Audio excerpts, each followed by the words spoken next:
Yeah. Ice. Oh man. This is New York right here, baby. At its best. Pop LS. New York era. City. Know what it means. Let's get it. New York. I got that. So I'm here in the garment district in New York City. The one that I'm going to be on Saturday is going to be Princess Serenity from Sailor Moon. So I still have to get a couple of little nitpicky things. I'm still working on the staff, but almost everything's done for it. So you'll see it later. That's part of it. One is that you get to be creative. Even though you're crying at 2 o'clock in the morning because something isn't working correctly, it's still like a really great experience to look back on. Debuting things is really exciting to see other people's reaction and to kind of share a fandom with you. This is your little studio? Your studio is beautiful. It's adorable, actually. It's all color scheme, right? This is where I work tirelessly throughout the night. There's Serenity right there, who will be debuting on Katsucon on Saturday.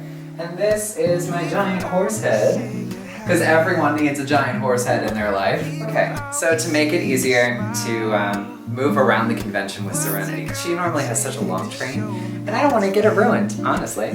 So all I end up doing is sewing hook and eyes onto it, and then you can actually hide it underneath all the detail. And then you just hook right in.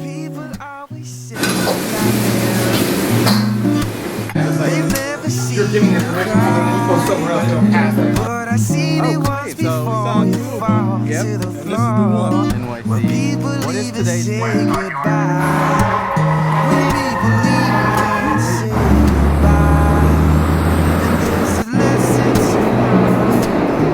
It's like a sewing party?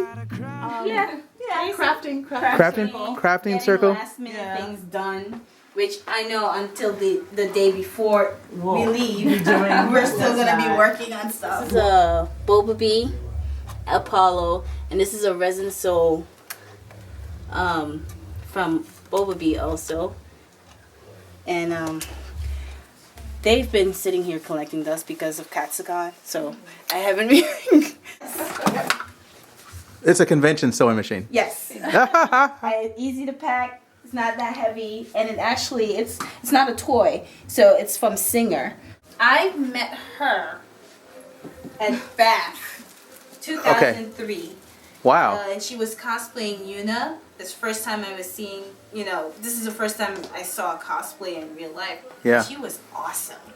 When I knew about cosplay online, and then I found out about the convention. I didn't cosplay, but if I did, I wanted to cosplay a character, Cassandra from Soul Calibur, but I felt like I couldn't cosplay her because... It was inadequate. Yeah, exactly. Yeah. So when I went to the convention, I saw some people cosplaying, and like I said, I saw her cosplaying as Gunner Yuna. And she was not black, but I didn't care. And I was like, wow, she looks awesome.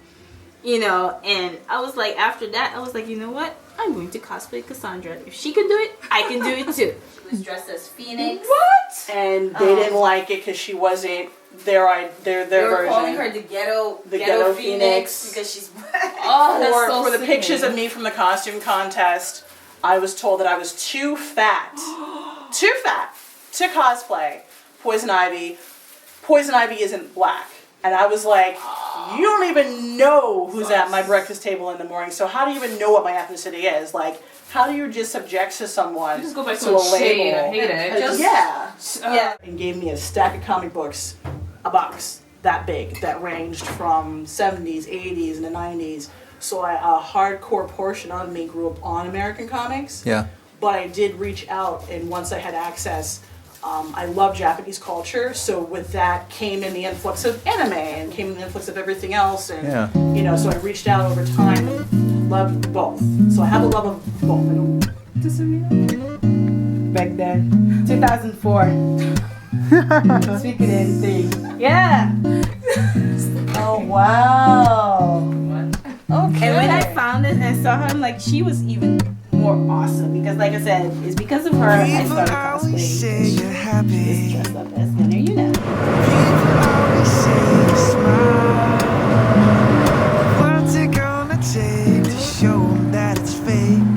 Your smile ain't gonna last a night.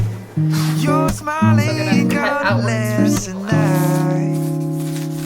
People always say you're laughing. They've never seen. A lot of people, when they first get into cosplay, and this certainly applied to me as well, when you're designing a costume, you have to also think about the durability of the costume because you will be walking around in it all day.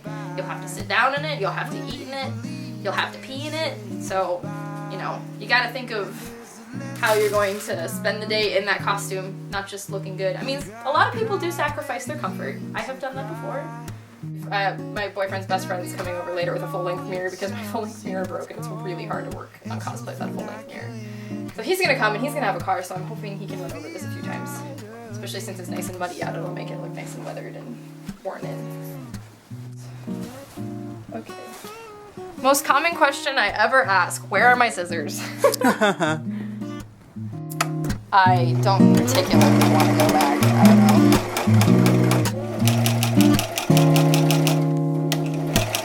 They only see you outside. Oh, please, there's somebody. So what is it you're working on? So this is Beatrix from Final Fantasy IX that I started and never finished. Was this for a specific convention? Or are you just doing it to get it done? Partially, I was thinking about doing it for Comic-Con, but then I just decided, like, nope, don't want to even wear a costume one of the days and just actually not wear it. So I decided I was too lazy to finish it. A VM hood. Okay, and so this is actually jury rigged together from like the top of a... So basically just wood, panels, Mhm. and then a hood range from that you would use on top of a stove normally. Okay, and then it goes outside. Yeah, and it goes out the window. Woohoo! You can see some like spray painting action.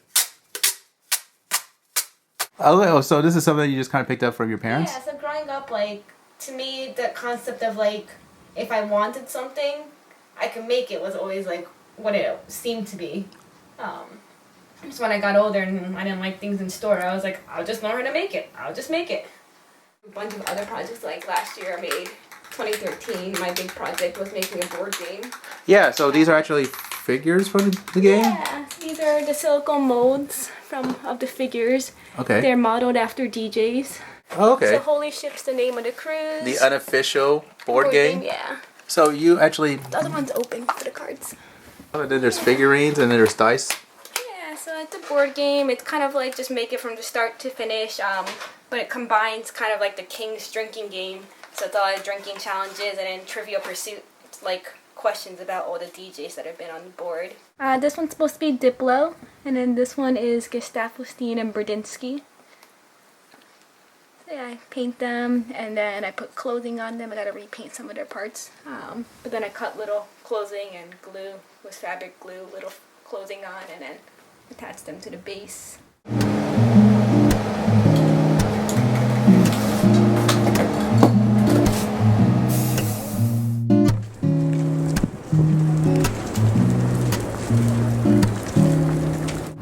I'm lost again and I can't feel my hands at all. Okay, this is the video part. Okay, so, wait, what is that exactly? So I had to get a bandsaw because I'm building the scythe from Ruby. Right. And it's this massive, like, super intricate piece. Here's the blueprint I have for it.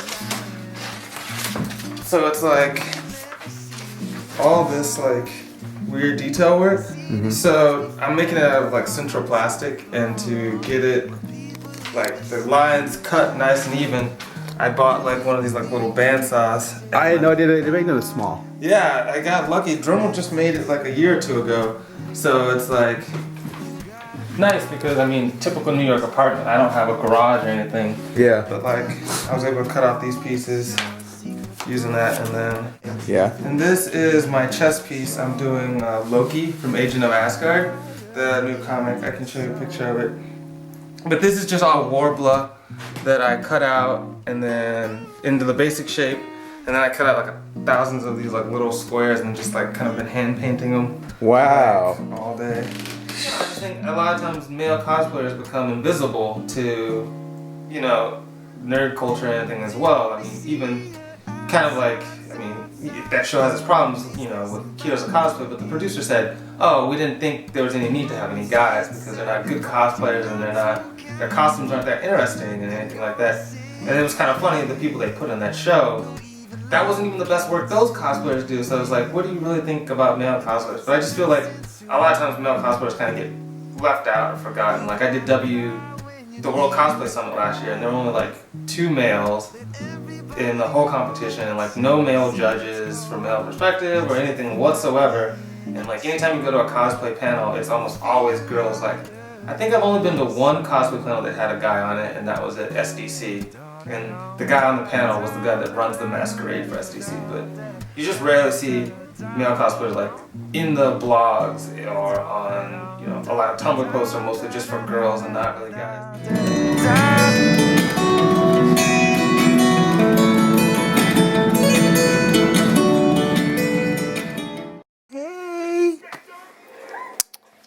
We got her adopted. Yes, we did. Adopted? Other family members. Yeah, my girlfriend's grandmother passed away, and this was given to her from her other granddaughter because they didn't want it anymore. So grandma got it, and then grandma passed away. So we ended up with it because no one else wanted it. Aww, you're her adopted. original name is Ruby. Hi, Ruby. We started calling her Grunt Slash because she won't do it now, but she grunts and then would like slash at you with her claws. Oh, you're not a very good bunny, are you? No, she's kind of nice now, though. And now we just call her Bun Bun. Oh, she's a cute little Bun Bun. So this is where you work on your... Yeah. This is your work area? It moves around. Okay. Exactly. But it's in this general area. I see you have a collection of Star Wars figurines. I see. Star Wars is big in this household. I can tell. Also, board games. Nice. That board games is mine. Board games and role-playing games was totally my thing that now has spawned into everybody else's. Oh my god. And... you name it. Good collection of stuff. Those are boots for the costume. This is what you're bringing to... This was what you brought to New York? What? Comic-Con? NYCC? This is what I was going to wear. What happened is I ran into having to remake these, and they are a pain to remake, and it took me so long to get that fixed that everything else fell behind. And so I just kind of like was like, you know what? I won't rush myself anymore. I will do it next year. And most of it is assembled. I would say about 60% of this is done. I got a sanding to do, and then more detailing, like on these that I have already. Oh, careful.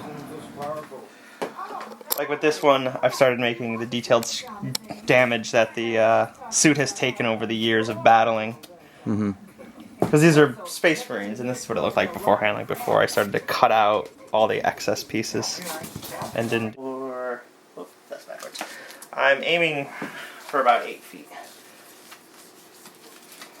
And the problem is this. I had to spend a long time trying to figure out what to use to make me taller, and then they have painter stilts and all that, and I'm like, that's more weight than necessary. So I was like, you know what, pink foam insulation is really lightweight. Problem, can't use it with a hot glue gun. Have to use some other form of gluing.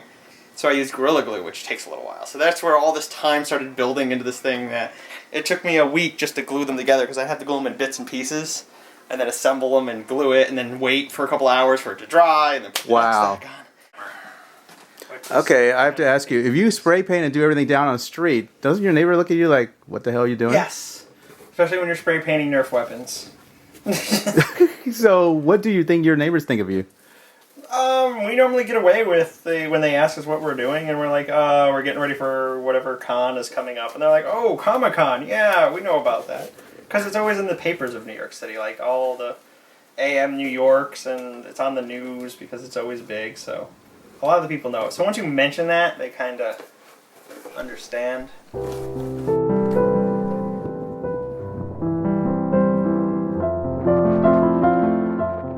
they only have to do the arm pieces, right? Yeah, I'll just cut it out quick.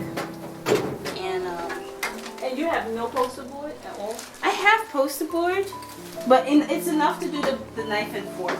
It is? Yeah, for you. And she was always into the whole anime, video game, comic book thing.